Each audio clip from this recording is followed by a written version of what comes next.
Bé, bona tarda a tothom y buenas tardes a todos. Gracias por estar hoy aquí y sobre todo gracias a la doctora Laura López Mascaraque, que en fin, ayer estaba en Zaragoza, volvió a Madrid, hoy ha venido a Barcelona, o sea que muchas gracias y además que, en fin, ella dentro de su múltiple agenda, por ejemplo, este domingo, pasa que lo ha tenido que cambiar por circunstancias administrativas, este domingo se iba a Tokio a dar una conferencia en un congreso mundial de su ámbito, del ámbito de las neurociencias y en concreto de este ámbito que ella trabaja desde hace muchos años y es posiblemente la mayor experta en España que tenemos en España y una de las grandes expertas europeas en este ámbito. Ella es investigadora científica en el Instituto Cajal del ámbito de neurociencias y sencillamente ella hace ya mucho tiempo que se dedica al que es la investigación. Además, desde muy pequeña ya tuvo muy claro que ella quería dedicarse a este ámbito y ha tenido una progresión pues, realmente muy interesante y eso le llevó pues, a formarse durante unos años en la Universidad de Missouri y en San Diego, en California. A partir de ahí ella ha tenido una trayectoria pues cada vez más ascendente hasta el punto de que ella ha sido presidenta y cofundadora de la Red Olfativa Española y presidenta del Comité de Mujeres de Neurociencias y asimismo de la Sociedad Española de Neurociencia. Asimismo, sencillamente ella también ha sido su secretaria y la editora de la revista Fronteras en Neurociencia, como también miembro y presidenta también de la European Data Alliance for the Brain, o sea, toda una alianza europea para el estudio del cerebro y demás. A partir de ahí pues ha desarrollado múltiples direcciones de tesis doctorales, múltiples proyectos de investigación, tanto proyectos nacionales como internacionales y demás. Y hoy la tenemos aquí y se lo agradecemos muchísimo para hablarnos de posiblemente uno de los sentidos que está más olvidado de todos nosotros. Se han estudiado pues todo lo que es el gusto, el tacto y demás, e incluso pues todos sabemos que en estos momentos por el tema del tacto, pues nosotros a través de lo que es la huella dactilar, pues bueno, hay muchos móviles, tocas y se enciende el móvil o el coche, tocas el coche y se abre el coche, etcétera. Pero el tema del olfato es algo que ha quedado, digámosle, olvidado, aunque hemos de ser conscientes de que si nosotros echamos la mirada atrás, pues tan solo pensando en el mundo de la literatura, pensamos en dos obras, por ejemplo, en fin, la famosa obra de Proust, aquello de la Magdalena, sencillamente cómo la Magdalena le trae sencillamente toda una serie de recuerdos y a partir de eso hace su gran obra. O la obra de 1985, que los que ya tenemos una edad la recordaremos, que es El perfume, de Patrick Süskind, en el que sencillamente habla de toda una experiencia de una persona que tiene una especial sensibilidad para el tema de los olores y demás.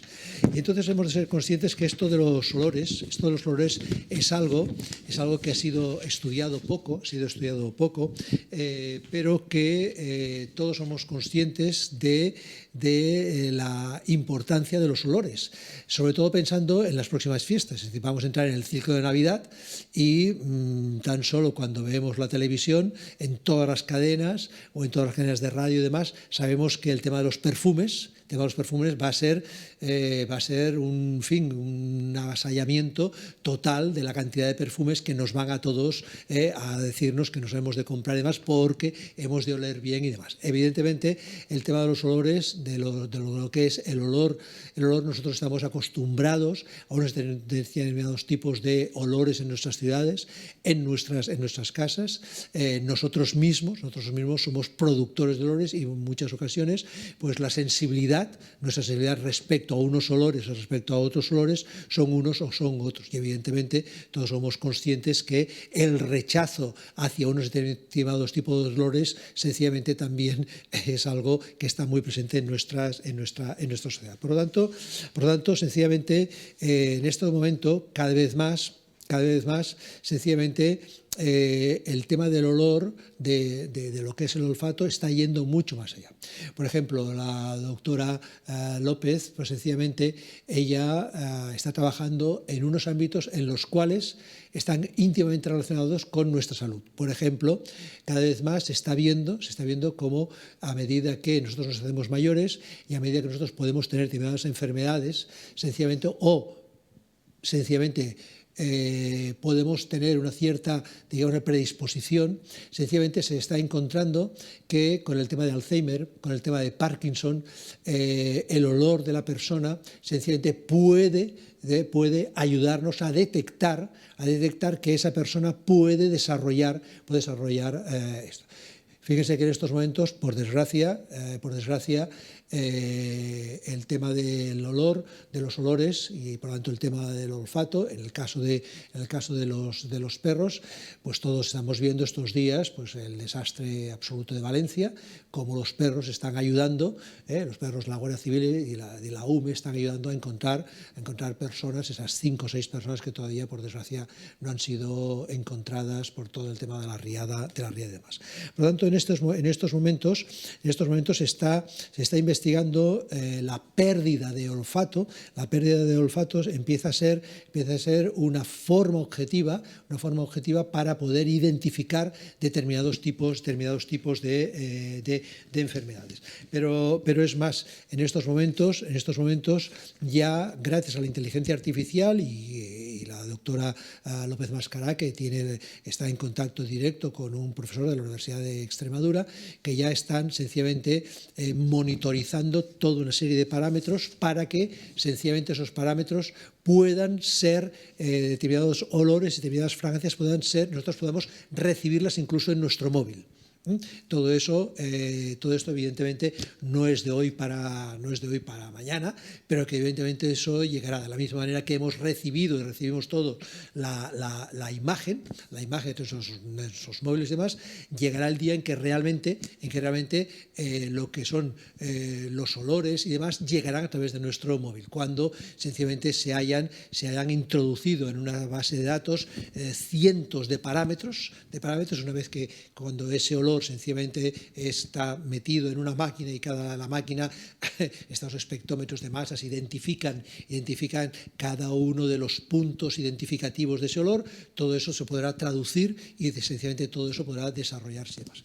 En definitiva, este mundo del olfato pues siempre ha sido pues algo que ha estado presente en nuestra cultura. Hemos de pensar que la propia palabra de lo que es, por ejemplo, el perfume viene de una palabra latina que es el perfumare, que sencillamente es echar humo. Piensen, por ejemplo, todos hemos visto lo que es del 25 de julio, Santiago de Compostela, lo que es el botafumeiro. Botafumeiro no tenía otra función que sencillamente pensemos en la Edad Media, esos peregrinos que llegaban, que evidentemente no tenían lavadoras, no tenían nada, pues imaginémonos por un momento la Catedral de Santiago de Compostela, pues todos esos peregrinos que llegaban, pues en fin, de esos caminos de meses de estar andando con esa especie de hábitos y demás,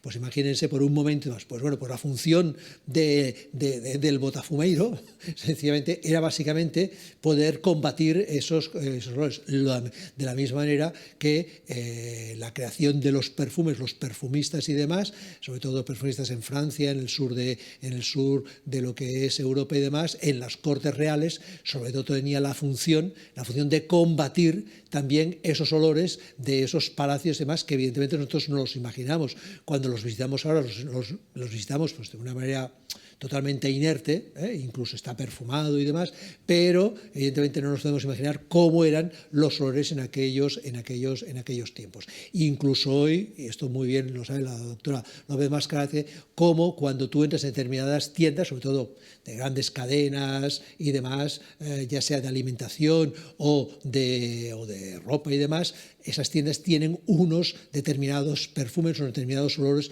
identificativos para que diferenciarlos de otras tiendas cercanas y demás. Por lo tanto, este mundo es un mundo realmente fascinante y realmente complejo, y que gracias a la investigación de la doctora Laura López Mascara, que está empezando a conocer todos sus parámetros, todas sus aplicaciones, y sobre todo, lo que es más importante, toda esa aplicación, lo que es al mundo de la salud. Por lo tanto, muchas gracias por el esfuerzo de estar hoy aquí, de compartir ese experto conocimiento con todos nosotros. Gracias, Laura.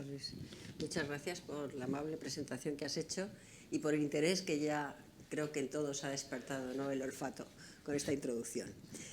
Bien, pues sí, realmente el olfato es el sentido que yo llamo el ceniciento de los sentidos, ¿no? Mientras la vista, el oído, los demás, o cuando mismamente nos preguntamos qué sentido no te importaría perder, pues hablaríamos del olfato, ¿no? Sin embargo, el olfato es algo que existe desde el principio de las civilizaciones y desde el principio de la evolución. Es un sentido químico. ¿Qué quiere decir eso? No tengo... Es un sentido que incluso las plantas se comunican por moléculas químicas. El olfato son moléculas químicas las cuales entran en la nariz y a partir de ahí procesamos una información. En toda la escala evolutiva, todos los animales, los microorganismos, se van a conectar, se van a intercambiar la información, van a hacer una función reproductora, van a hacer un poco de todo mediante estas moléculas químicas. Y realmente los hombres empezamos a perder un poco la sensación de la importancia del sentido del olfato cuando realmente llegamos a una postura erguida y ya no estábamos en contacto con la tierra, no teníamos que buscar todo a través de la tierra y empezamos a utilizar más la vista e incluso el oído. Pero fijaros que nosotros, cuando miramos esta imagen que puede representar un poco el otoño, podemos decir que es muy bonita, pero nos falta ese olor que además es el único que realmente tiene nombre. Es el olor a petricor, el olor a tierra mojada. Si buscáis palabras que definan olores, estoy convencida que no las vais a encontrar. No sé si en catalán, pero al menos en castellano yo no he encontrado ninguna, excepto la palabra petricor. Este petricor dicen que es el aroma de la tierra, es la esencia de las piedras. Este olor simplemente es a través se llama geosmina, que viene de las bacterias que están muertas durante el verano, y entonces cuando vienen las primeras gotas, entrar en contacto con esas bacterias y se produce ese olor tan característico que a tanto nos gusta a muchos, ¿no? Pero fijaros que cada vez que respiramos, lo que estamos haciendo es analizar qué es lo que está pasando a nuestro alrededor. Parece una tontería y no nos damos cuenta, pero incluso dormidos estamos oliendo. Es decir, ya partimos de la base que el cerebro está trabajando cada vez que respiramos porque estamos oliendo algo aunque no nos estemos dando cuenta. Y esto ocurre ¿por qué? Porque hay unos estímulos físicos y otros estímulos químicos. Los estímulos físicos son mediante longitudes de onda, los ojos, frecuencias de sonido, los oídos, el tacto, que son mecanorreceptores que tenemos y vamos detectando calor, frío, etc. Pero luego tenemos el gusto y el olfato, que son a través de moléculas químicas. ¿Esto qué es lo que ocurre? Simplemente que cada una de estas sensaciones que tenemos va a llegar a una parte específica del cerebro y llega por distintas vías, que ahora os contaré un poquito. Entonces, cuando nosotros olemos, ¿qué es lo que está ocurriendo? En principio, vamos a ver cómo es esa intensidad de olor. Es decir, tenemos una sensación cuantitativa. Luego ya tenemos una sensación cualitativa. Intentamos identificarlo. Y no es fácil, porque muchas veces si no estás viendo qué estás oliendo, es muy difícil llegar a decir el nombre, ¿no? Y ya luego tenemos una sensación que es la sensación afectiva o hedónica, que nos guste o no nos guste, eso que estamos oliendo. Todo eso va con una rapidez impresionante en el cerebro, no te das cuenta que eso está pasando, ¿no? Entonces, ¿por qué ocurre esto? Porque simplemente estas señales químicas que tenemos todos a nuestro alrededor entran en contacto con las únicas neuronas de todo el cerebro que están en contacto con el exterior. Aquí, en la parte más distal de la nariz, más arriba, existen unas neuronas, las únicas en contacto con el exterior. Y esas neuronas tienen unos receptores que van a recibir esas señales químicas. Eso procesa enseguida una información, esa señal química se transforma en una señal eléctrica y procesa una información al cerebro. Esto ocurre con una rapidez increíble. Y estos receptores son increíblemente precisos. Cada uno de ellos va a detectar distintos odorantes, porque un olor no es solo una molécula química, en general son una mezcla de moléculas químicas, ¿no? Toda esta señal desde aquí, desde la nariz, llega al cerebro, procesa la información y nos devuelve lo que hemos percibido en ese momento. Esto es interesante porque además estas neuronas son las únicas que en el hombre se saben que están regenerando, cada 40 días estamos cambiándolas. ¿Esto qué quiere decir? Que para investigación son muy interesantes, son unas células madre que tenemos ahí y que de alguna manera están regenerándose, algo que dicen que morimos con el mismo número de neuronas que nacemos, pues ya estamos viendo que en este caso ya es seguro que sí, porque nosotros todavía estamos dudando, ¿no? La clave de todo el sentido del olfato la descubrieron en 1990 Richard Axel y Linda Bach, que en 2004 se les dio el premio Nobel. Había habido premios Nobel para todos los sentidos, pero todavía no había llegado el del olfato. El olfato llegó en 2004, con lo cual hasta entonces era muy difícil realmente que la ciencia se interesase por el olfato. Se recurría más a otros sentidos. Pero fíjate que ellos lo que descubrieron es que había una gran cantidad de genes que se dedicaban al olfato. Mientras que la vista, por ejemplo, tenemos 3 genes que regulan los 3 colores a partir de los cuales vemos el resto de todos los colores mediante combinaciones. En humanos tenemos 396 genes funcionales dedicados al olfato. ¿Qué quiere decir eso? Que tienen que tener mucha más importancia que nosotros pensamos, porque el 2-3% del genoma humano se dedica al olfato. ¿Y cómo ocurre esto?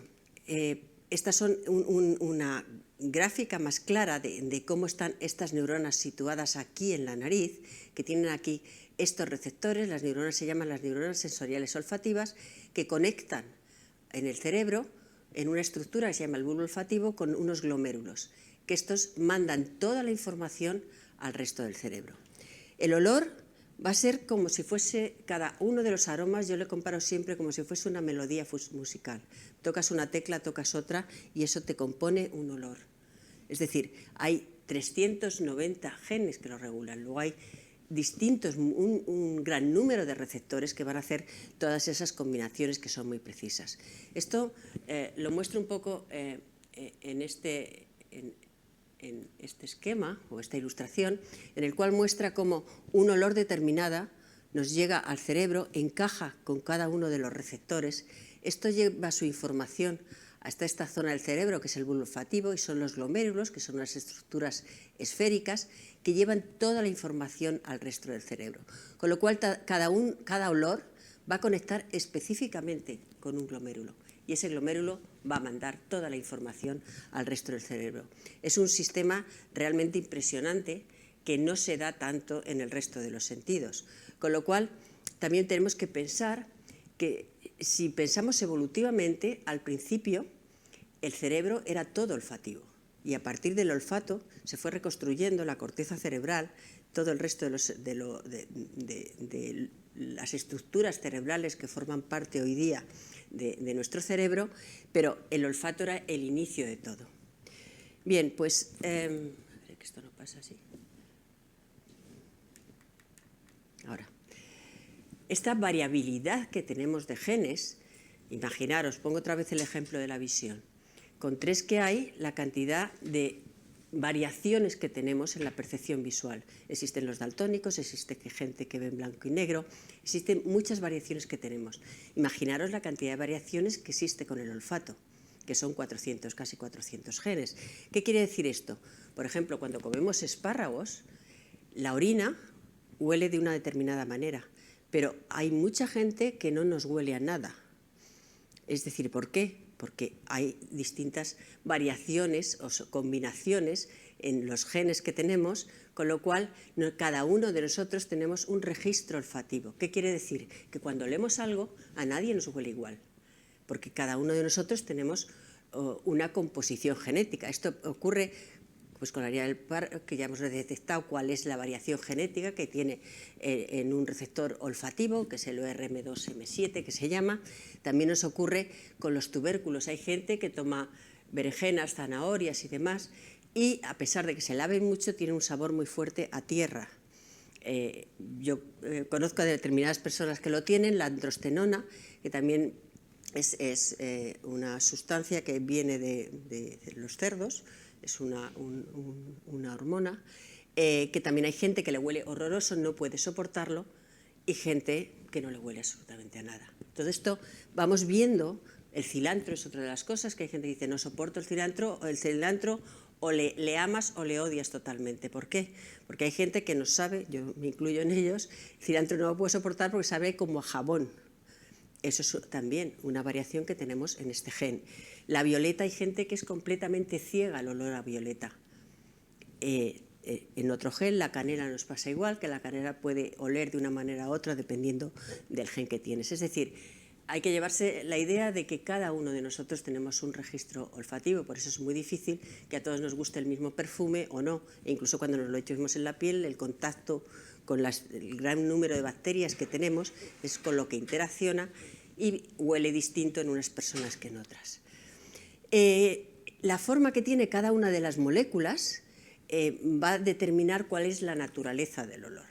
Es decir, normalmente las moléculas que llevan grupos de azufre, como el ajo o el olor de la mofeta, tienen un olor que nos desagrada. También depende mucho del background cultural que tengamos cada uno de nosotros. Y también es verdad que, por ejemplo, el olor a jazmín está constituido por 21 moléculas distintas. Depende mucho de la tierra, del origen, de dónde esté, y huelen completamente diferentes.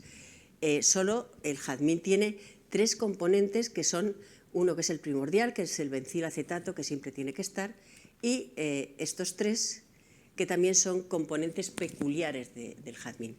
El resto, y estos mismos en distintas concentraciones, nos va a dar que el olor a jazmín huele distinto dependiendo de la especie que sea.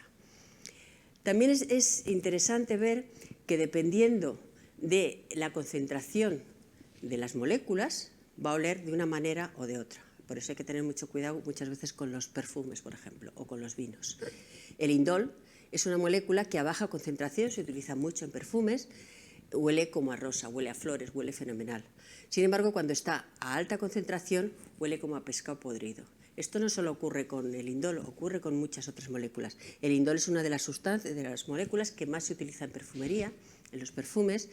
No pone nunca caducidad, pero sin embargo existe la caducidad en los perfumes. ¿Por qué? Porque se pueden concentrar más o menos distintas moléculas, y además es uno de los componentes que en estados de decomposición es de los que en mayor concentración está el indol o derivados del indol. Es el olor a descomposición. Sin embargo, también es muy interesante que también sea uno de los componentes principales que tenemos en los perfumes. Otra cosa que es interesante es ver cuál es el umbral olfativo. Es decir, cada uno, dependiendo de la especie, e incluso entre nosotros, vamos a oler de manera diferente dependiendo de la concentración. Hay gente que el umbral olfativo lo tiene muy alto, muy bajo, como nos pasa con la visión o nos pasa con el oído, ¿no? Entonces, siempre se dice que existe lo que llamamos un umbral de detección, que simplemente olemos algo, pero no sabemos qué es. Simplemente nos ha llegado un olor, pero no somos capaces de ver qué es. Y sin embargo tenemos que, para reconocerlo, tiene que estar a una concentración determinada dependiendo de cada uno de nosotros. Hay una concentración media para todo eso. Eso es interesante, por ejemplo, en moléculas como el metil mercaptano, que es el que ponemos en el gas para que pueda oler. Fijaros que los humanos somos capaces de detectar en concentraciones de 25 billonésimas de gramo por mililitro de agua, o de aire, perdón. ¿Esto qué quiere decir? Que con una gota que echemos en 2 piscinas olímpicas ya somos capaces de olerlo. Sin embargo, los perros, fíjate que tienen una detección, los perros tienen un umbral mucho más alto para poder detectarlo, y no lo detectarían a la concentración que nosotros lo podemos detectar. Por eso es la molécula que se utiliza siempre para un aviso de peligro por un escape de gas. También es interesante, no sé si habéis oído hablar de lo que son las moléculas que no se puede decir que son espejo, sino que están superpuestas una con otra. Es decir, que tienen una parte izquierda y una derecha, teniendo exactamente la misma composición. Esto es interesante porque ya en los años 50, en el siglo pasado, hubo un problema muy grave con las moléculas, estos isómeros ópticos o enantiómetros que le llamamos, ¿no? Fue interesante, ¿por qué? Porque de repente empezaron en Alemania, y luego ya vino a España, que empezaron a nacer bebés con miembros recortados. Entonces no se sabía por qué era, y al final vieron que era el jarabe que les daban a las madres embarazadas para evitar los vómitos. ¿Eso qué pasaba? Que dependiendo si era D o L, o sea, izquierda o derecha, uno tenía un efecto teratogénico sobre el embrión, es decir, que de alguna manera le provocaba un daño muy serio, y otro simplemente lo que hacían era que le evitaban los vómitos a las madres. ¿Qué es lo que ocurrió? No se habían dado cuenta de que existían estas dos isoformas que de alguna manera eran lo que hacía que tuviese un efecto grave o no. Eso pasó con muchos medicamentos y ahora se tiene muchísimo cuidado en ver esto. Pues esto de repente lo miraron para el olfato y vieron que pasaba exactamente igual. Fijaros que, por ejemplo, hay una molécula que se llama la carbona, que si está orientada a la izquierda huele a hierbabuena, mientras si está a la derecha huele a comino. O el limoneno, que dependiendo si está a la izquierda o a la derecha, huele a limón o huele a naranja. Imaginaos la diferencia tan grande que hay. Es decir, que incluso en esto somos capaces de reconocer mediante el olfato unos isómeros ópticos o unos enantiómetros. Por eso hay que tener cuidado cuando pones una determinada molécula, ¿no? Tener cuidado que no tenga esas formas isómeras que podrían dar un grave problema. También lo que os comentaba al principio, que cuando yo pregunto, decidme olores, el nombre me dicen vainilla, pero vainilla no es el olor, vainilla es la vainilla. Sin embargo, el olor no lo podemos reconocer, ¿no? Es decir, que somos como muy incapaces de verbalizar los olores. Es algo subjetivo a nosotros. ¿Por qué? Porque es algo que no nos interesa demasiado. En el fondo es eso. Sin embargo, cuando nos vamos a estudios en los cuales, yo me he metido en estudios en los cuales queríamos ver cómo era la diversidad lingüística para describir olores, en Europa o en el occidente en general no hay apenas ningún término. Sin embargo, si nos vamos a otras civilizaciones, a otras culturas, fijaros que en este mapa mundi podemos ver que hay cantidad de culturas que tienen un gran número de términos para definir los olores. No dicen olor a bebé, dicen algo que yo desde aquí ya no puedo leer, pero eso en muchas culturas distintas, ¿no? O sea, existen unos términos específicos que eso quiere decir que de alguna manera es importante cuál es la repercusión que tiene los olores en su cultura. También es verdad que, por ejemplo, culturas como la japonesa, que son muy cuidadosos para todo, tienen, por ejemplo, le llaman el kareishu. El kareishu es el olor a los abuelos. El olor a los abuelos, fijaros que yo lo descubrí cuando estuve mi primera vez en Japón, que había unas cajitas que ponía kareishu, de repente lo olí, y a mí lo único que me recordaba son esas residencias de ancianos que entras y ves ese olor tan característico, ¿no? Eso simplemente es el dos norenal, es un aldehído que se concentra en la piel de las personas mayores y que es difícil que se vaya con los jabones o geles que normalmente usamos, ¿no?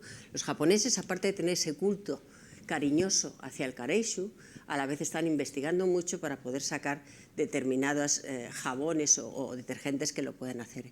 Y otra de las cosas es el sutureshu, será, que es el olor al estrés. Esto es muy típico en los perros. Vosotros habéis oído decir muchas veces que cuidado, no muestres con los perros que tienes miedo porque lo van a notar. Simplemente es por lo que lo que pedimos, ¿no? Cómo olemos en ese momento, porque simplemente tienes una subida hormonal o lo que sea de miedo y eso te produce un olor determinado. Entonces son unos compuestos orgánicos que están a baja concentración y nosotros no es fácil que detectemos, pero sin embargo también se ha visto que, por ejemplo, los adolescentes tienen un olor muy similar a este, muchas veces, con esa explosión hormonal que tienen, ¿no? Entras a una clase con chicos, chicas de 16, 17 años y hay un olor característico cuando entras allí, ¿no? Y es la potencia hormonal que tienen y ese olor que despiden. A la vez, el olfato, a mí me encanta una frase de Helen Keller, que era una mujer que era ciega, sorda y muda, y decía que el olfato es un poderoso hechicero que nos transporta miles de kilómetros y hasta todos los años que hemos vivido. Los olores no nos recuerdan cosas, en general nos recuerdan momentos. Es decir, te pueden recordar una comida, pero en general la asocias a un momento que era en casa de tu madre o era en casa de tu tía o era en una feria del campo, ¿no?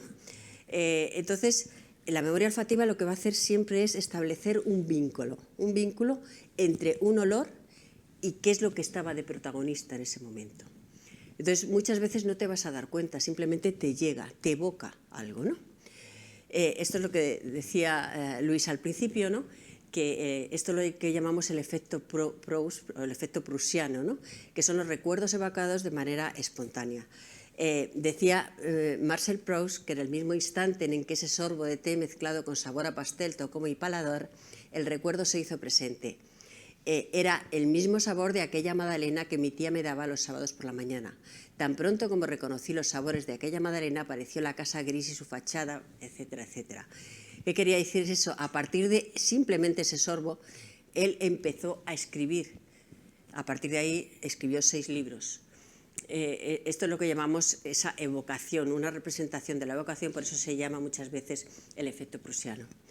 Entonces, el aroma lo que va a evocar son emociones, son recuerdos, pero de una manera muy exagerada, porque además no son recuerdos que tú quieras que te lleguen, en general son evocaciones que tú tienes, que de repente te llegan sin saber por qué. Pasa alguien con un perfume y te recuerda de repente a tu tía que hace años que no está o a tu madre, ¿no?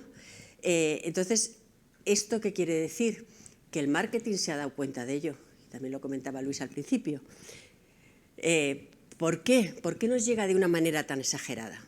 Fijaros que aquí en el centro del cerebro tenemos una estructura que se llama el tálamo, que está justo aquí al centro. Esto es como un centro en el cual el cerebro dice, tú tienes que ir aquí, tú tienes que ir allí, es decir, de aquí lo que hace este tálamo nos va a mandar a la corteza visual, tú tienes que ir a la corteza visual, tú tienes que ir a la auditiva, tú tienes que ir a la del gusto, tú tienes que ir a todas ellas, excepto el olfato. El olfato no pasa por aquí. El olfato lo que hace es ir directamente a su corteza. ¿Qué quiere decir? No hay filtro que le valga. Es una conexión directa que existe entre esa molécula y tu cerebro. Y además es muy interesante porque llega desde esa corteza a las 2 áreas del cerebro más importantes, una que es la amígdala, que se llama amígdala, es como una almendrita aquí en el centro del cerebro, que es donde acumulamos todas las reacciones emocionales. Y otra que es el hipocampo. El hipocampo es la zona del cerebro que tenemos para la memoria, para recordar momentos, episodios que nos están ocurriendo, ¿no? ¿Qué es lo que ha hecho esto? Que el marketing se empieza a aprovechar de ello. Por ejemplo, fijaros este anuncio que es muy, muy antiguo, de los años 70, 80, por ahí, en el cual dicen salsas que transportan. Ya se daban cuenta de lo que era el olor para transmitir una idea de marketing, ¿no? Y entonces de ahí que se han creado, ahora hoy día, más que los logotipos, empiezan a estar de moda los odotipos. Los odotipos, que es la identidad olfativa de una marca, también lo comentaba Luis al principio. Es decir, ya ahora, aunque no deba, pero poniendo nombres, pues por ejemplo vas a Zara y ya tienen un ambientador que la mitad de las casas donde entras hoy día huelen a Zara. No huele al ambientador, te dices, huele a Zara cuando entras en la casa, ¿no? Es un olor muy agradable, es como a ropa limpia, ¿no? Más o menos, y puede gustar o no gustar, pero eso lo que hace es crear unas conexiones emocionales y además no te das cuenta. La primera se empezaron a hacer mucho hace muchísimos años en los parques Disney, donde echaban olores a palomitas, lo que hay ahora en los cines hoy día, ¿no? También, por ejemplo, hubo una tienda en Nueva York que de repente se le ocurrió echar, Abercrombie era la tienda, se le ocurrió echar un producto en la tienda y ver qué es lo que pasaba con el público. Abercrombie es una tienda muy sencilla, todo es muy oscuro, con unas mesas negras Y sin embargo vieron que la gente, en vez de estar con lo que normalmente está cuando no compras, que pasas, se quedaba y se formó una cola en la Quinta Avenida, que era donde estaba la tienda esta, increíble, ¿no? A partir de ahí se empezó a vender mucho la marca y demás. Pero se vio que había una conexión emocional de alguna manera. Si te gustaba y te quedabas. El problema con los ototipos es que no te guste, entonces estabas corriendo, ¿no? Pero ya muchísimas marcas, a la red olfativa, por ejemplo, nos llama mucha gente queriendo si podemos hacer su identidad olfativa para marcas, que eso ya es cuestión de otro tipo de personas, ¿no? Y luego es interesante también esto, que cada uno de nosotros tenemos una huella olfativa. ¿Qué quiere decir eso? Que igual que tenemos, hoy día se dan muchos biomarcadores, como es el iris, como es la huella digital, que te pueden identificar y que la vas a llevar siempre.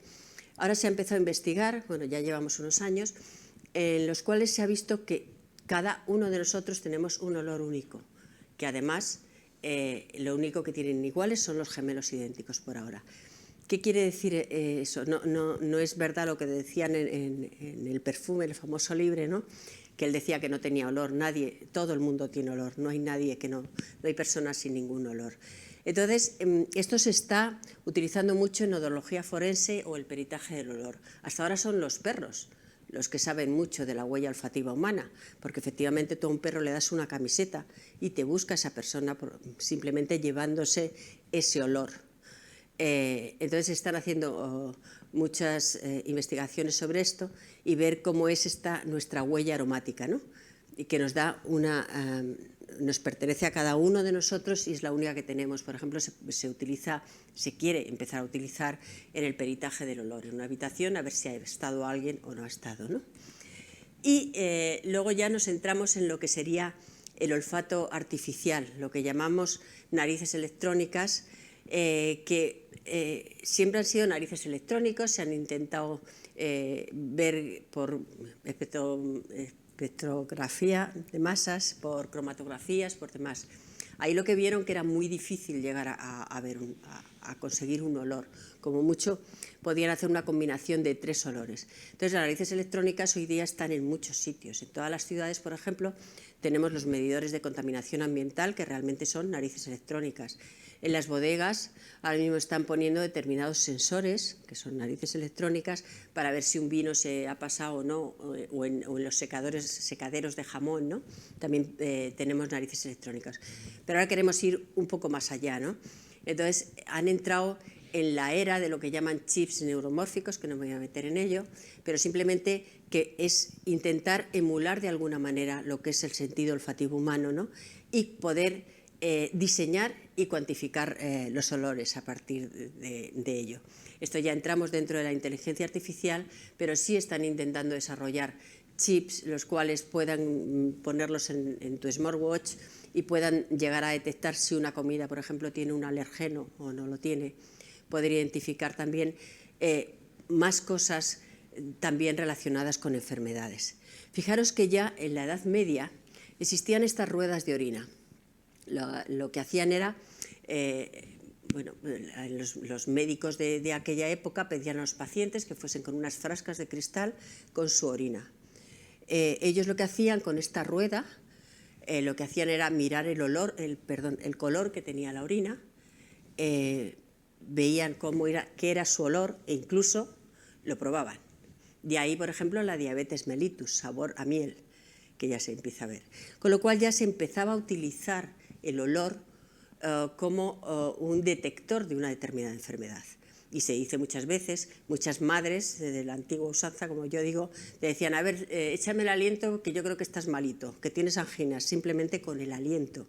Es decir, y ahora mismo te hacen pruebas, por ejemplo, para detectar el Helicobacter pylori, que es una prueba de aliento. Es decir, que se empiezan ya a utilizar esto y durante muchos siglos existían lo que llamaban los miasmas. Las miasmas eran el olor a podrido, a cadáver y demás.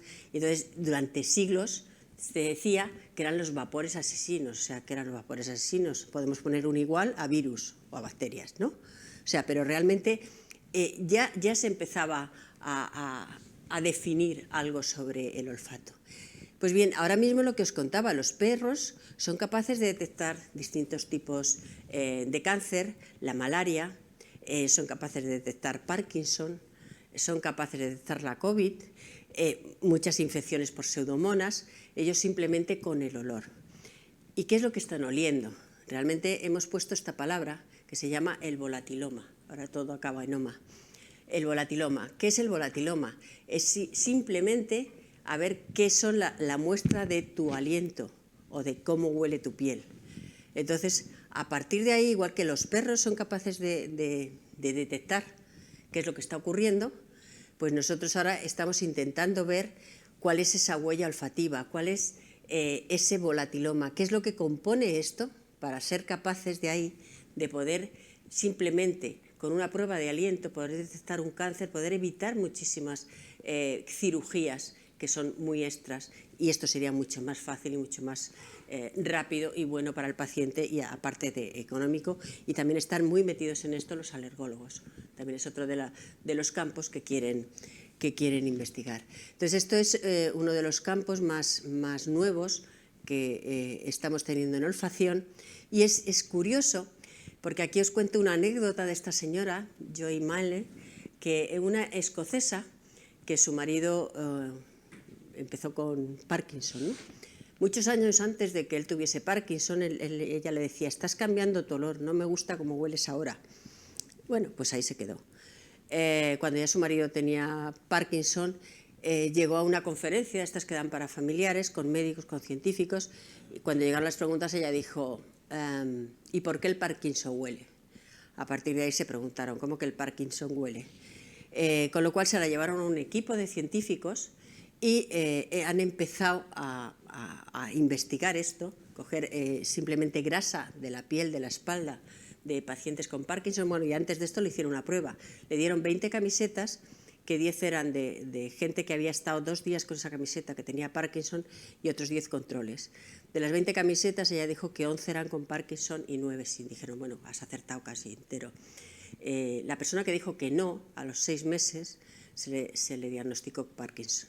O sea que antes, bastante antes, ella ya lo olía. Con lo cual ahora lo que se está haciendo son investigaciones para ver si existen unas determinadas sustancias químicas que pudiesen estar asociadas a este olor corporal, ese volatiloma que tiene la gente. Entonces, hasta ahora hay algunos metabolitos que se han empezado a usar, que es el piraldehído y cosano, que los niveles están alterados. Eso no quiere decir que todavía sea real, porque es una investigación muy en marcha, donde ya en las publicaciones aparece ella como coautora, ¿no? Una de las cosas que nos preocupa es la anosmia. La anosmia hasta ahora, es decir, ¿qué son los anósmicos? Son la gente que no tiene olfato, que no puede oler nada. Existe ya en el mundo 6,2 millones de personas que no pueden oler. Hay gente que es de nacimiento y gente que lo adquiere a lo largo de la vida, ¿no? Entonces, dentro de las anosmias existen tipos dependiendo cuantitativas o cualitativas. Es decir, ¿qué quiere decir esto? Que tengan un perfil de olfato muy bajo, muy alto, excesivo, que tampoco es bueno, o que sean una percepción normal, ¿no? Esto influye en distintas zonas, es decir, nos puede influir a nivel sensorial o perceptivo, que es justo en la nariz, donde tenemos estas neuronas que os digo que son las únicas en contacto con el exterior, o a nivel central, es decir, que sea ya un problema neurológico. ¿Qué quiere decir que sea neurológico? Normalmente están relacionados con problemas cualitativos. Eso quiere decir que hay personas, por ejemplo, que tienen lo que llaman fantosmia, que simplemente huelen, un olor los cambian por otro.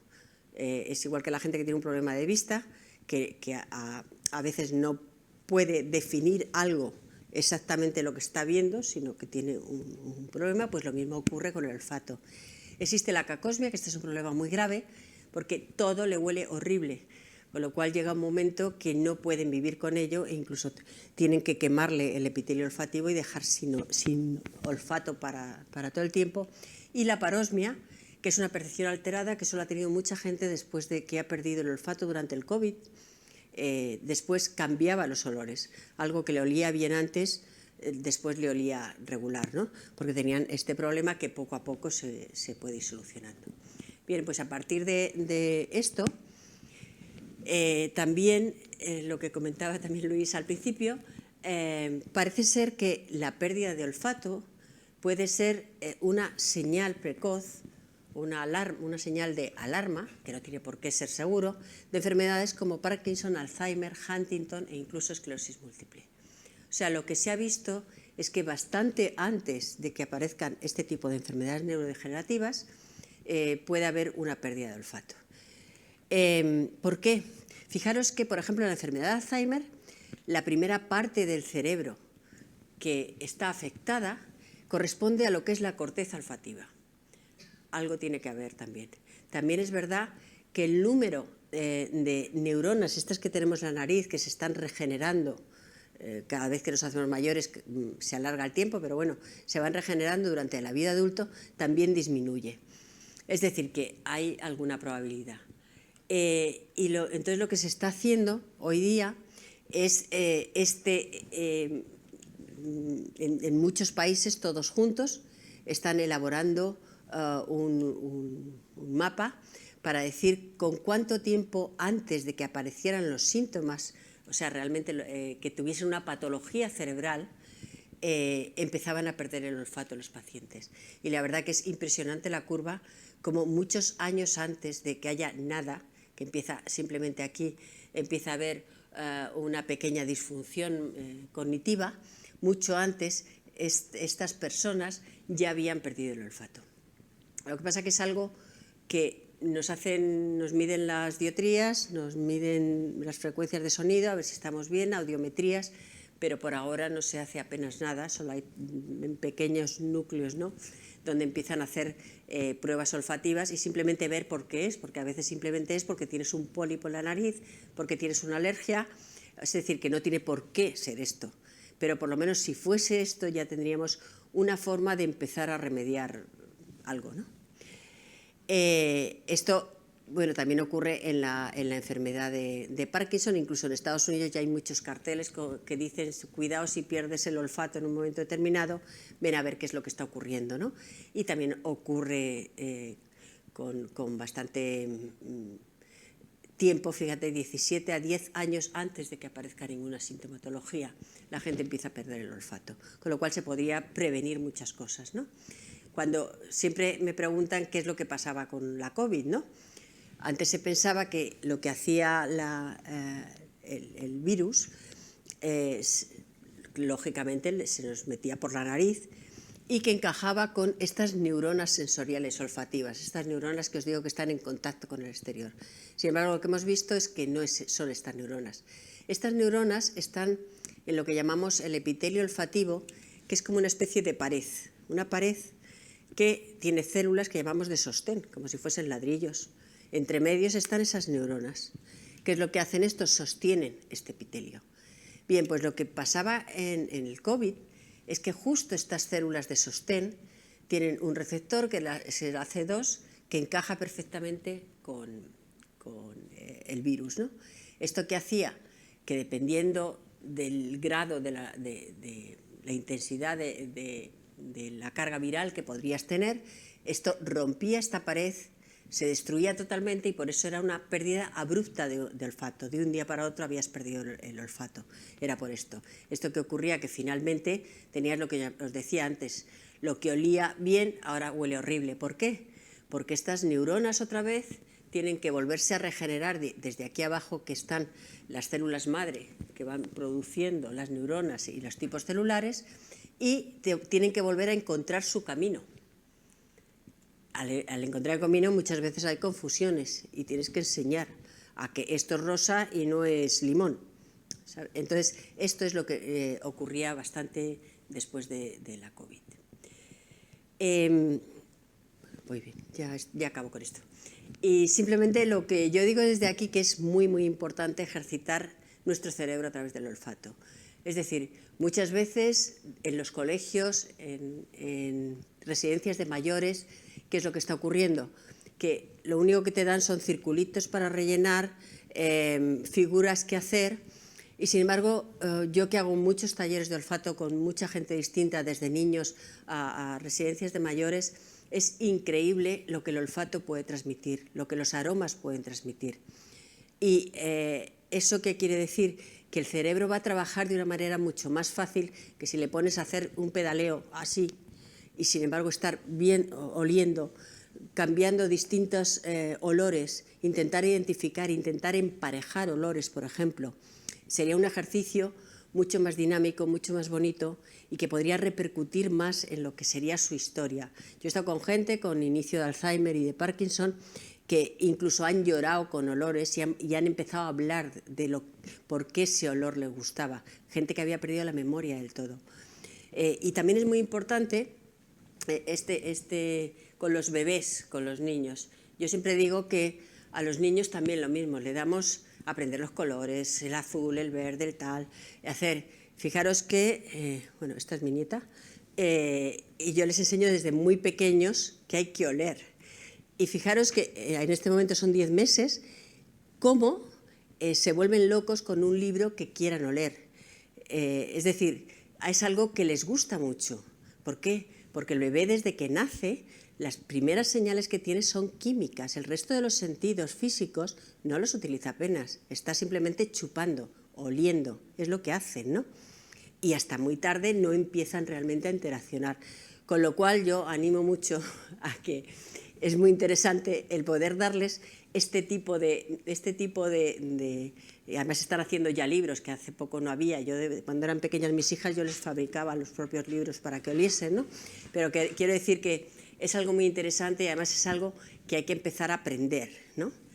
Y bueno, ya quiero simplemente finalizar con esto. Bueno, este es un cuadro de Goya que me encanta porque yo creo que transmite mucho de lo que podría ser un mundo en el que solo existe olores, ¿no?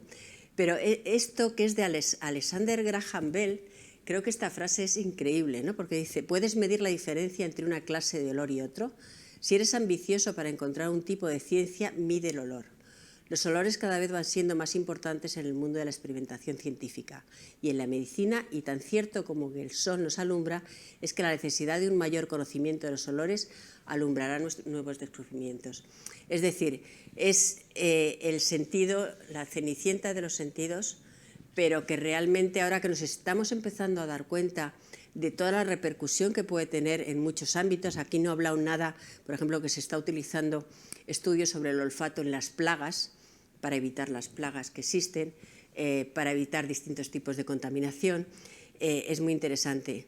Y bueno, os recomiendo el libro del olfato, que es lo que sabemos de, que hemos venido aquí a eso, pero además hemos sacado ahora una edición especial para niños y el primer libro del ¿qué sabemos de?, que se llama ahora Mentes Curiosas, Curiosas Mentes, es oler, y es una forma de explicar a los niños desde pequeño también que el olfato existe, que es otro sentido que puede ser muy importante, ¿no?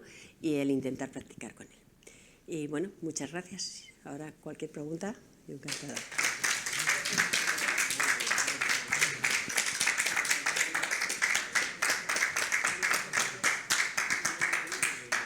Magnífico, magnífico. Gracias, Laura, por esta magnífica conferencia y sobre todo una cosa que siempre hay que agradecer mucho es el esfuerzo didáctico por presentarlo, porque toda esta serie de ilustraciones, esta serie de gráficos, estos dibujos, sobre todo estas imágenes de lo que es el cerebro con estos glóbulos, etcétera, eso la verdad que a todos nos ayuda mucho para comprender la complejidad de todo ello.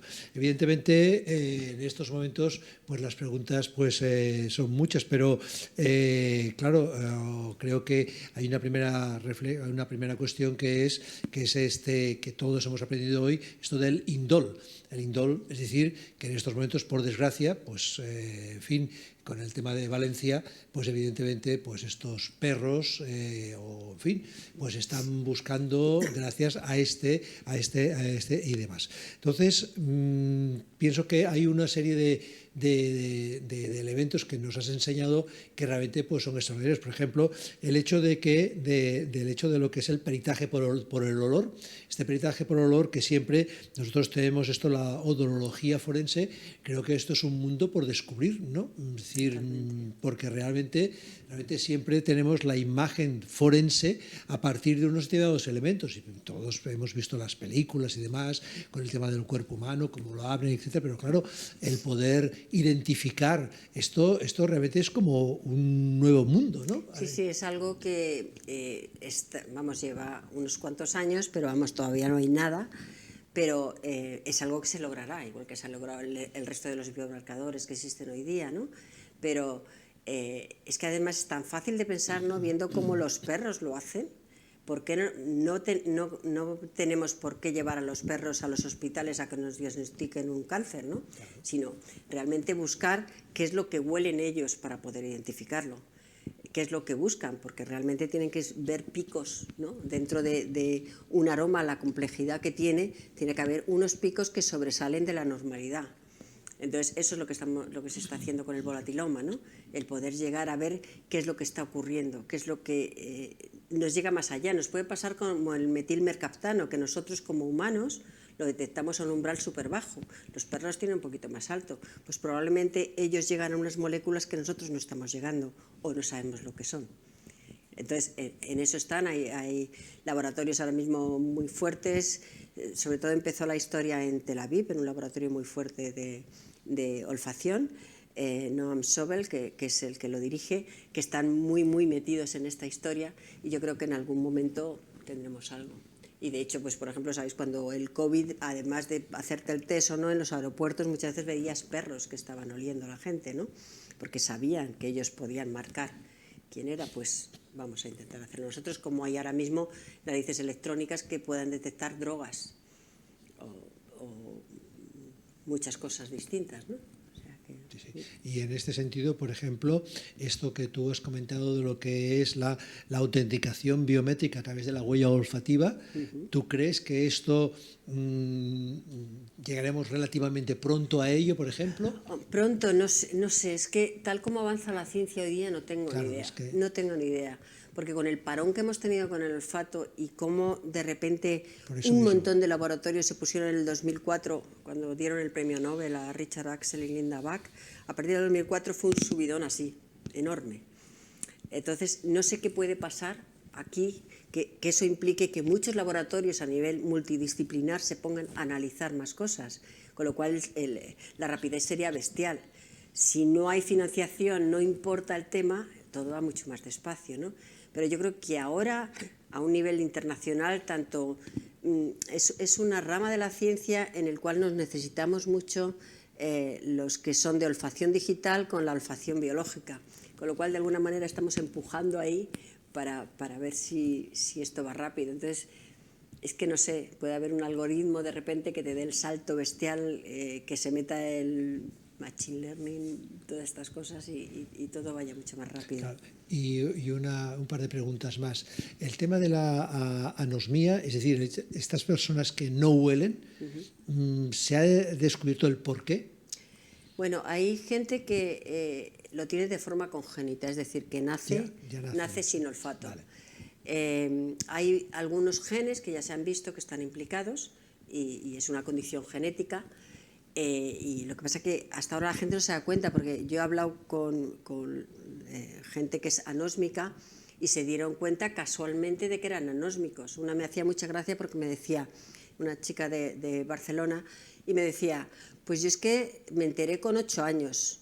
Dice, porque yo, claro, yo cuando pasaba por una panadería que olía fenomenal a croissant y a tal, dice, todos decían, qué bien huele. Dice, yo lo miraba y decía, qué bien huele. Llevaba un guiso mi madre y yo decía, qué bien huele, como todos, pero ya miraba. Hasta que un día hubo un incendio, pero no te has enterado que si es que no he visto nada.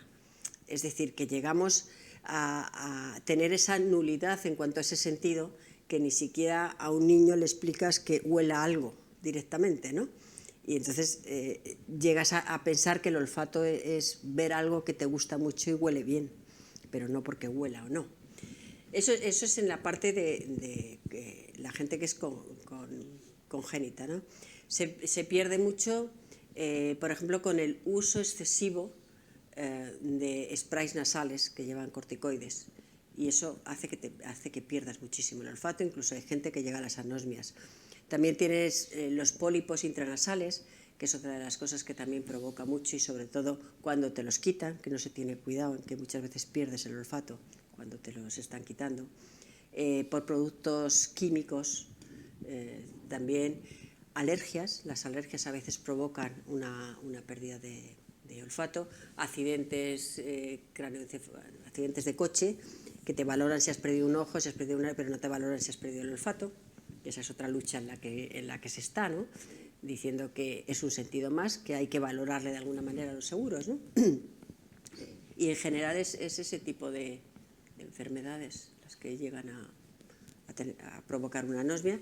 Y luego las anosmias que hemos visto que es como un detector precoz, son unas hiposmias muy graves, o sea, no llegas a perder el olfato, pero bajas mucho. Y son gente que se empieza, porque una de las cosas que no he comentado, que fijaros, el 80% del sabor es olfato y no es gusto. Tú con el gusto puedes tener la sensación de ácido, salado, dulce, el sabor umami, pero si yo te tapo la nariz, y es algo que hago en los talleres que hago de olfato, y te doy con la nariz tapada, por ejemplo, hierbabuena, no eres capaz de detectar qué es, o canela con azúcar. Notas el azúcar, pero no notas la canela. Y eso lo podéis hacer tapando la nariz, intentando un caramelo de limón o un caramelo de naranja. No sabéis qué es, sabéis el sabor dulce. Entonces, ¿qué pasa con estas personas? Que empiezan a saborear menos las cosas también, que nos pasa cuando estamos constipados. Es muy fácil, no nos sabe nada, ¿no? Entonces empiezan a echarse más sal, a echarse más azúcar, y eso les provoca además un daño añadido. Pero bueno, que es un síntoma precoz de cosas. Y última, por mi parte, cuando hablas del tema de enfermedades y todo el tema de la disfunción olfativa, creo que has puesto una imagen que es muy significativa, cómo se ve una persona como progresivamente va perdiendo la capacidad a nivel de lo que es la cognición. Entonces, claro, esto evidentemente es algo que tendría que, desde mi punto de vista, tendría que cuidarse mucho, porque claro, a medida que tú pierdes capacidad cognitiva, pierdes otras capacidades. Una de las capacidades es esto. Y ahora esperemos que este invierno no tengamos pues estas noticias que oímos que nos llegan y dices, no, es que ha habido una familia, 2 personas, una persona que ha muerto por un brasero. Por un brasero, y lo escuchamos en las noticias, y dices, bueno, tienen un brasero allí y claro, está emitiendo una serie de gases que sencillamente las personas, pues bueno, se intoxican sin darse cuenta. Entonces, claro, esto sí que realmente sería un ámbito, perdón, a trabajar de manera importante, sí, ¿no? Ahora mismo la gente anósmica pues sí ha conseguido tener, por ejemplo, señales señales, incluso creo que ya hay móviles que detectan si hay un olor muy fuerte a algo, porque si no ellos no lo pueden sentir, o si una comida está en mal estado, o te dicen, ¿y cómo huelo? ¿Y qué colonia me he hecho?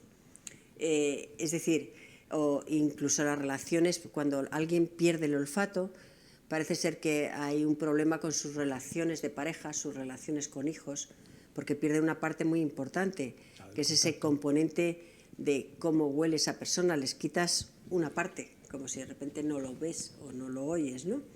Y parece que no influye mucho, pero realmente nosotros nos manejamos mucho por química, aunque no lo notemos, ¿no? Sí, sí. ¿Preguntas?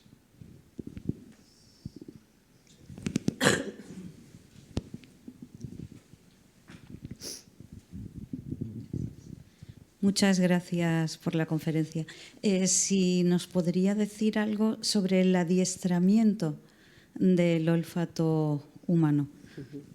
Sí, es algo que es lo que os decía yo, que yo creo que en los colegios deberían, de hecho ya los Montessori a veces están metiendo ya cosas con olfato.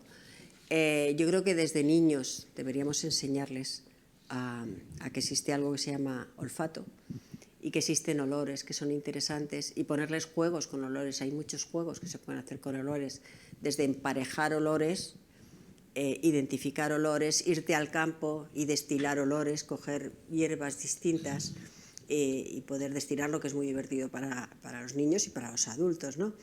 Y en el caso de los adultos, Ahora hay muchos kits que venden en todos lados, ¿no? Del kit para olores del vino, olores de la cerveza, olores de tal. Hay juegos, a mí me regalaron hace muchos años un juego que son 100 olores distintos que vas en un tablero a ver quién lo identifica y bueno, pues es un juego de mesa, ¿no?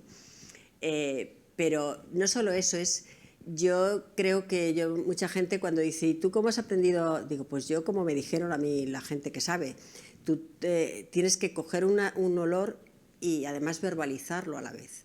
Es decir, tú te pones en casa todas las noches y eliges uno por semana o cada 2 semanas. Y todas las noches te pones a olerlo 10 minutos verbalizándolo. Pero olores que tú crees que los sabes. Por ejemplo, la pimienta, la canela. Es una tontería, pero tú cuando lo ves fuera de contexto no vas a saber nombrarlo. Y te van a decir, por ejemplo, te dicen un vino, no te huele a vainilla, no te huele a nuez moscada. Y cuando te lo dicen dices, es verdad. ¿Pero por qué? Porque no estamos acostumbrados. Es igual que si no hubieses aprendido los colores. Una vez que te digan el rojo vas a decir, es verdad.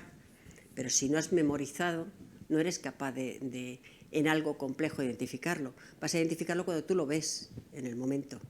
Entonces tú dices, sí lleva canela. O un guiso que lleve clavo, lleve romero, lleve lo que sea, ¿no? Entonces es cuestión de estudiar, no estudiar, memorizar. Y a partir de ahí te haces tu panel, no hace falta ni que te lo compres. Si es que en casa tenemos muchas cosas. Y a veces no identificas olores tan básicos como la vainilla o el limón o la naranja. O sea, yo he llevado esencias de ello y hasta que no les empiezo a dar pistas no se sabe. Entonces es cuestión de estudiarlo, de que no aprendemos a ello. Otra cosa es que te quieras dedicar ya a la historia. Entonces ya sí tienes que recurrir a kits especializados o perfumista, pues primero los olores, las esencias básicas y a partir de ahí ir creando tus notas de perfume, ¿no? Tus notas aromáticas y creas tu creación en perfume, ¿no? Pero es así.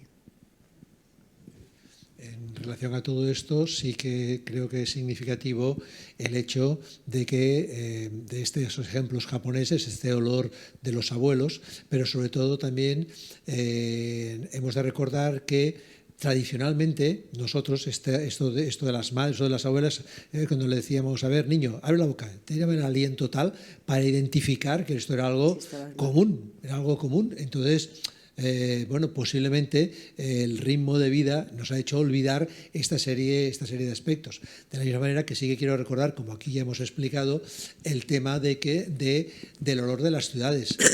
Piensen que hay un elemento muy importante que gracias a la presión de la ciencia y de los gobiernos se ha podido cambiar, que es sobre todo de las partículas PM10, que son las partículas que sencillamente salían de los coches diésel, coches y aviones diésel. Tú estabas en la ciudad, entonces tú olías, pasaba el camión y tú olías. ¿Qué pasaba? Que eso eran partículas muy gruesas que sencillamente te llegaba el olor. Ahora los coches diésel no huelen porque tienen unos catalizadores. ¿Cuál es el problema? El problema es que esos catalizadores lo que hacen es que filtran, las partículas son mucho más pequeñas, pero esas partículas, si antes tú las podías oler, resulta que esas partículas no llegaban a los alveolos. Ahora las partículas son mucho más pequeñas, no huelen, pero sí que nos llegan a los alveolos. Y este es uno de los problemas, que la industria del automóvil, sencillamente todo esto del Dieselgate, de Volkswagen y demás, pues sencillamente era uno de los problemas que tenía. Es decir, vale, no huele, porque las partículas eran muy gruesas, pero ahora sencillamente resulta que esas partículas no olerán, pero sí que me llegan al alveolo. Antes las podía oler, por lo tanto, se quedaban ahí fuera. O sea, esto es un elemento importante respecto a lo que es el tema del olor, del olfato y lo que es la salud colectiva. En fin. Sí, una última pregunta. La relación con los olores, con los estados de ánimo. ¿Existe una correlación entre olores y estados de ánimo o es una idea asociada a un olor? Es decir, ¿podemos aprender a modificar nuestro estado de ánimo con un determinado perfume o simplemente la molécula ya tiene un efecto sobre nuestro estado de ánimo? A ver, no se ha visto científicamente que la molécula tenga algo que ver con nuestro estado de ánimo, porque además es muy importante cuál es tu historia cultural y de vida. Es decir, hay personas que determinados olores, simplemente porque han tenido una experiencia traumática con ese olor, no pueden soportarlo, ya nunca más. O sea, si yo conocí a una persona, una amiga, que se cayó en un campo con ortigas se llaman, ¿no? Ortigas, y había al lado un campo de lavanda, y no puede soportar el olor a lavanda, lo odia a muerte, pero porque se llega a esta imagen, ¿no? Entonces yo creo que cada uno, y la molécula en sí no se ha visto que tenga un efecto, aunque hay ahora la aromaterapia, todavía eso es pseudociencia, entonces no está científicamente probado. No te digo que a ti determinados olores te puedan causar placer, te puedan causar relax, te puedan favorecer el sueño, o que tú a un niño le acostumbres que a ese olor, pero eso es igual que con la música. A ti te pueden poner reggaetón para dormir, o clásica, o otro tipo de música, pero depende de lo que a ti te guste y que sea favorecedor para ello. Hasta ahora no hay prueba científica de que un olor determinado te provoque algo. Bueno. Para Narón, Florence, Givaudan, todas estas empresas Sí. viven de... Efectivamente, aire. igual que se vive de las feromonas. Y tampoco, por ahora, los humanos no tenemos el órgano que tienen el resto de los animales para procesar las feromonas. Entonces yo, cuando me preguntan, y he estado con Puig, he estado con varias estas, y les he dicho, un perfume con feromonas, pues por ahora, que yo sepa, o sea, yo en ciencia nunca digo no existe. Yo digo, hasta ahora no hemos visto nada cómo procesarlo. Lo mismo pasa con la aromaterapia. La aromaterapia, pues puede venirte fenomenal, pero no quiere decir que científicamente se haya probado. Tan solo indicar que en una de las últimas estadísticas respecto a lo que es, y de esto no hemos hablado, de lo que es la industria del perfume, estamos hablando de miles de millones que generan anualmente. Estamos hablando de cerca de, creo que la última dato que yo tengo es de 2010, aproximadamente de 30.000 millones de euros que genera la industria del perfume, porque evidentemente el perfume queda asociado, como bien dice la doctora López Máscara, queda asociado a toda una serie de cualidades y demás, y en algunas ciudades que sobre todo se han distinguido, por ejemplo Londres, París, hay algunas Fornus and Manson, una de las grandes pastelerías y demás de Londres y demás, que tienen sus perfumes específicos a un precio bastante elevado en libras y demás. Entonces, ese es otro aspecto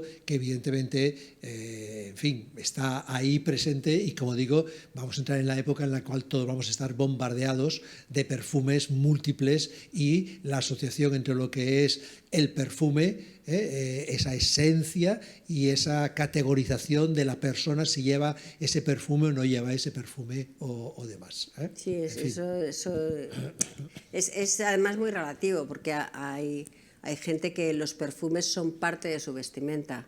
Y no sé, yo recuerdo que en la época del COVID hubo algún día que yo me echaba perfume, entonces me decía mi hija, hombre, hoy estás mejor, como que ya estábamos en pandemia, que te quedabas en casa con el pijama puesto, ¿no?